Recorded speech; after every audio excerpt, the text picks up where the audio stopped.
नमस्कार साथियों, स्वागत है आप सभी का आज की इस नई वीडियो में। ये वीडियो आप सभी शिक्षा मित्र साथियों के लिए काफ़ी ज़्यादा महत्वपूर्ण होने वाली है। वर्तमान की ये खबर आप सभी के बीच में वीडियो के माध्यम से साझा करेंगे। दरअसल रिसेंट की एक खबर है, हाल ही के अंदर की एक आपके संगठन के द्वारा ही दी गई अपडेट है। वो अपडेट आप सभी के बीच में एक वीडियो के माध्यम से साझा करेंगे। सभी साथी वीडियो को पूरा देखें। चैनल को अभी तक आपने सब्सक्राइब नहीं किया है, कर लें। हो रहा है, लेकिन अन्य मद में जो बजट आ रहा है उसको अभी राज्य सरकार खर्च नहीं कर पा रही है। इस कारण से केंद्र सरकार अभी ग्रांट नहीं दे रही है, जबकि यहां से कितनी भी बार लिख करके दिया जा चुका है। कई पत्र भी आज हमको दिखाए गए कि शिक्षा मित्रों और निदेशकों के मानदेय के लिए हमने पत्राचार किया है, लेकिन वहां से लिख करके आ रहा है कि पहले की दी हुई ग्रांट को पूरा समाप्त करिए। अच्छा, सर्व शिक्षा अभियान की जो ग्रांट आती है वो केवल मानदेय की तो आती नहीं मिश्रा जी, वो तो पूरा खर्च जो भी उत्तर प्रदेश की शिक्षा में खर्च हो रहा है उसको पूरा बजट वो आता है। अब मानदेय का तो मिल जा रहा है, हम लोगों का खर्चा हो जा रहा है, लेकिन जो अन्य जैसे अतिरिक्त कक्ष है या शिक्षा के संसाधन जुटाने के तमाम तरीके हैं, जिसमें उत्तर प्रदेश सरकार बहुत खर्च कर रही है, तमाम टैबलेट बांट रही है, लैपटॉप दे रही है, प्राइवेट संस्था को तमाम पैसा बांटे दे रही है, उन मदों का पैसा अभी पूरी तरह से खत्म नहीं हुआ है। इसीलिए आज हम लोग फिर गए थे कि क्या हुआ ग्रांट का मामला, तो यही बताया गया कि अभी तक इसीलिए ग्रांट नहीं आई क्योंकि पुराने बजट का उपभोग नहीं हुआ है। तो इसमें इसमें शिक्षा वित्त अनुदेशक का दोष कहां है? जो बजट पड़ा है उसमें से उनका वेतन रिलीज कर दो। उपभोग तो आपके पास पड़ा है, बजट एक्स्ट्रा पैसा आपके पास पड़ा हुआ है, उसे कहीं का कहीं यूज कर लो।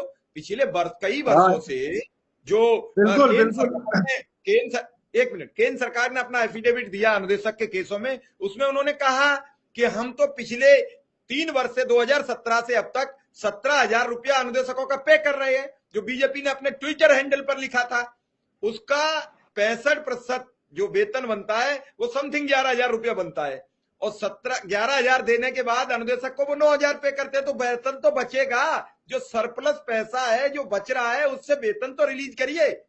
यही आपको कहना था कि जो वेतन पड़ा है सरप्लस पैसा, उससे हमारा वेतन रिलीज कर दो, जब आ जाए तो अपना बजट खर्च कर लेना।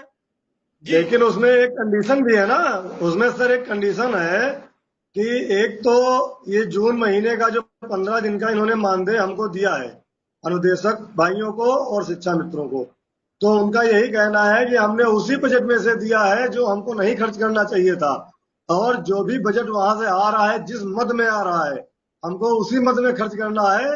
उसको अगर चेंज करेंगे तो उसकी परमिशन केंद्र सरकार से लेनी पड़ेगी, और केंद्र सरकार इतनी जल्दी परमिशन देने वाली नहीं, चूंकि वित्त विभाग का मामला है। कैसे मिली 15 दिन की, कैसे मिली? यही तो सवाल बनता है जो आप लोग नहीं करते हो। चूंकि वो अधिकारी है तो आप तो अपने दायरे में सवाल करते हो, लेकिन वो 15 दिन की मंजूरी किसने दी? नहीं, 15 दिन की मंजूरी उन्होंने लिया है, 15 दिन की मंजूरी तो मिल गई थी, क्योंकि वो मानदेय का ही पैसा था। उसमें बहुत सारे जैसे अनुदेशक शिक्षा मित्रों ने नौकरी छोड़ दिया, उसका पैसा बाकी था। बाकी बहुत सारे लोगों ने जो 1 साल के अंदर टीचर बन गए, उनका मानदेय पड़ा हुआ था। जो डंप मानदेय था, उसी मानदेय में से उन्होंने 15 दिन का मानदेय दिया है, ना कि किसी मद को चेंज करके दिया है। तो अभी फिलहाल उम्मीद नहीं दिख रही है कि अनुदेशक शिक्षा मित्र को जल्द वेतन मिलेगा। बिल्कुल बिल्कुल बिल्कुल, हमारे शिक्षा मित्र साथी अनुदेशक साथी बहुत परेशान हैं, और लगातार फोन आ रहे हैं, व्हाट्सएप फेसबुक पे कमेंट मैसेज आ रहे हैं कि ग्रांट कब तक आएगी। लगातार हम उनको बहुत ही अपने भरे मन से जवाब देते हैं कि भैया अभी जो है ग्रांट नहीं आई है, और ग्रांट ये जब आएगी तो 3 महीने की आएगी। 3 महीने की जब खर्चा हो जाएगा फिर 3 महीने की आएगी। ये इनका रूलिंग है कुछ अपना। नहीं तो पहले ये होता था कि 1 साल का बजट पूरा एक साथ आ जाता था, और एक नई व्यवस्था आज बताई गई है कि अब पैसा किसी के खाते में नहीं आता है। राज्य सरकार के किसी भी विभाग में केंद्र से जो पैसा आता था कि बेसिक शिक्षा विभाग के खाते में आ जाएगा, अब पैसा नहीं आता है, सिर्फ एक चिट्ठी आती है। एक खाता है, वो सेंट्रलाइज्ड है ऑल ओवर इंडिया का केंद्र सरकार में, और वहां से केवल चिट्ठी आती है कि आप इसमें से इतना पैसा खर्च कर सकते हैं, और वो चिट्ठी नहीं आ रही है।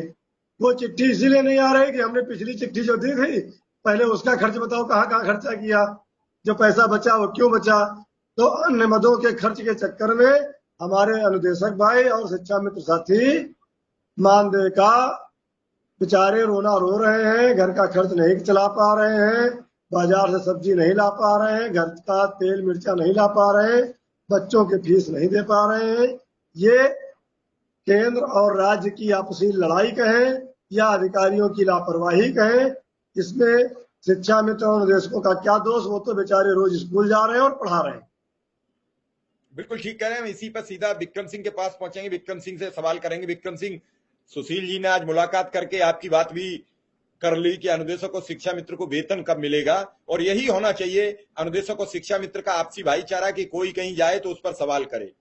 सुशील जी ने बड़ी साफ बात कह दी कि फिलहाल ये पैसा मिलता नहीं दिख रहा है, क्योंकि पिछला उपभोग दे नहीं पाओगे, वो एक दिन का काम नहीं है, और नया वेतन आएगा नहीं। जबकि आप जिन्हें 1,70,000 पे करते हो उन्हें 30 तारीख को ही वेतन दे देते हो, लेकिन जिस व्यक्ति को 300 रुपया या 330 रुपया देते हो उसके लिए सारे नियम कानून कायदे सब कुछ लागू करते हो। जी सर, आपका बहुत बहुत आभार, और बड़े भाई सुशील जी को भी कोटि कोटि प्रणाम, और त्रिपाठी जी को भी सादर प्रणाम। बहुत दिन बाद दिखाई दिए हैं सर। मैं तो कल ही आपके डिबेट में कह रहा था कि शिक्षा मित्र और अनुदेशक को उत्तर प्रदेश की सरकार सौतेला मानती है, सौतेला पुत्र है। और ऐसा मैं क्यों कह रहा हूं, उसके कुछ आपको उदाहरण दूंगा। अभी देखिए 25 जुलाई 2017 को शिक्षा मित्रों के खिलाफ फैसला आता है, सरकार तुरंत आदेश करती है इनको सहायक अध्यापक से शिक्षा मित्र के पद पे रिवर्ट कर देती है। अभी देखिए 2-4 दिन पहले 2018 से बीएड वाले को बाहर करने की बात आई है, 68,000-69,000 की भर्ती है। चूंकि ये इनके अपने पुत्र हैं, इनकी भर्ती इन्होंने स्वयं की है, तो स्वयं जब की है तो अपना पुत्र किसी का काना होता है, अपना पुत्र सबको प्यारा होता है। और इस सरकार की मंशा देखिए, सरकार की मानसिकता देखिए। ये सरकार अनुदेशक और शिक्षा मित्र को मानती है कि हमारे सौतेले पुत्र हैं, ये हमारे द्वारा नियुक्त नहीं किए गए हैं। जब इस प्रकार की मानसिकता से सरकार चलेंगी तो अनुदेशकों का और शिक्षा मित्रों का भविष्य कैसे तय होगा, कैसे बनेगा? आप बताइए। सरकार को ये सोच, मैं कई बार मुख्यमंत्री जी से मिलने गया, वहां बातें आती थी कि अरे ये तो समाजवादी पार्टी में नियुक्त हुए हैं। मतलब इस प्रकार की मानसिकता सरकार रखेगी। आप बताइए, यदि आप तो जन्म जन्मांतर के लिए पद पे नहीं आए हो ना, आप तो रजिस्ट्री नहीं करा लिए हो कि हम ताउम्र पद पे रहेंगे। अगली बार आप जाओगे और यही काम जब दूसरी सरकार आपके भर्ती के लोगों के साथ करेगी तब आप